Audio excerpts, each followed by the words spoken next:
Instant handvo બનાવવા માટે એક વાસણમાં 1 કપ સૂજી, 1 કપ થોડું ખાટું હોય તેવું દહીં અને 1 કપ પાણી ઉમેરી દેશું. ચમચાથી હલાવી બધું મિક્સ કરી દેશું. સૂજી અહીં ઝીણી હોય તેવી લેવાની. જો તમારા ઘરમાં જાડી સૂજી હોય તો તેને મિક્સર જારમાં ઉમેરી એક વખત દળી લેવાની. ચમચાથી બધું મિક્સ કરી અને ઢાંકણ ઢાંકી 15 મિનિટ સુધી રહેવા દેશું. 15 મિનિટમાં સૂજીનો એક એક દાણો એકદમ સરસ પલળી અને આ રીતે ફૂલી જશે. ત્યાર પછી આપણે તેમાં શાકભાજી ઉમેરીશું. શાકભાજીમાં તમને જે પણ શાકભાજી પસંદ હોય એ લઈ શકાય. અહીં મેં એક ગાજરને આ રીતે ચોપરમાં એકદમ સરસ ઝીણું ઝીણું ચોપ કરી લીધું છે. થોડા કેપ્સિકમને ઝીણા સમારીને ઉમેરશું. થોડા તીખા લીલા મરચાં અને આદુને પણ મિક્સર જારમાં અધકચરું એવું વાટી લીધું છે. એક નંગ ડુંગળીને ચોપરમાં ચોપ કરી લીધી છે અને થોડા લીલા ધાણા ઉમેરશું. ચમચાથી હલાવી મિક્સ કરી દેશું. તમને પસંદ હોય તો અહીં લીલી મકાઈના દાણા અને ખમણેલી દૂધી પણ નાખી શકાય. ત્યાર પછી સ્વાદ અનુસાર મીઠું અને 5 ચમચી જેટલી હળદર ઉમેરશું. બેટરને ચમચાથી એક જ દિશામાં ફેટી લેશું. તો તમે જોઈ શકશો હાંડવાનું બેટર હજી ખૂબ જ ઘાટું છે, તો જરૂર મુજબ થોડું એવું પાણી ઉમેરી દેશું.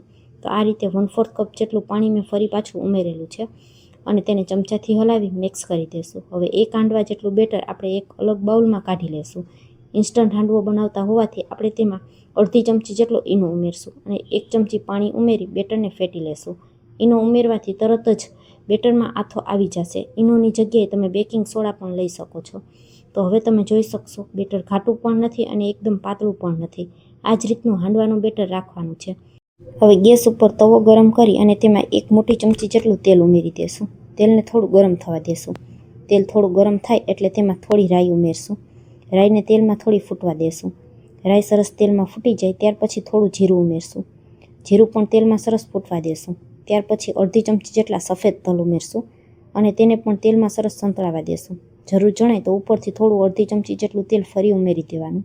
ત્યાર પછી થોડા મીઠા લીમડાના પાન ઉમેરશું અને હવે તૈયાર કરેલું હાંડવાનું બેટર છે એ આ રીતે વચ્ચોવચ્ચ 3 થી 4 ચમચા જેટલું ઉમેરી દેવાનું છે. હાંડવાના બેટરને બિલકુલ ફેલાવવાનું નથી, જે તેની મેળે જ ફેલાઈ જશે.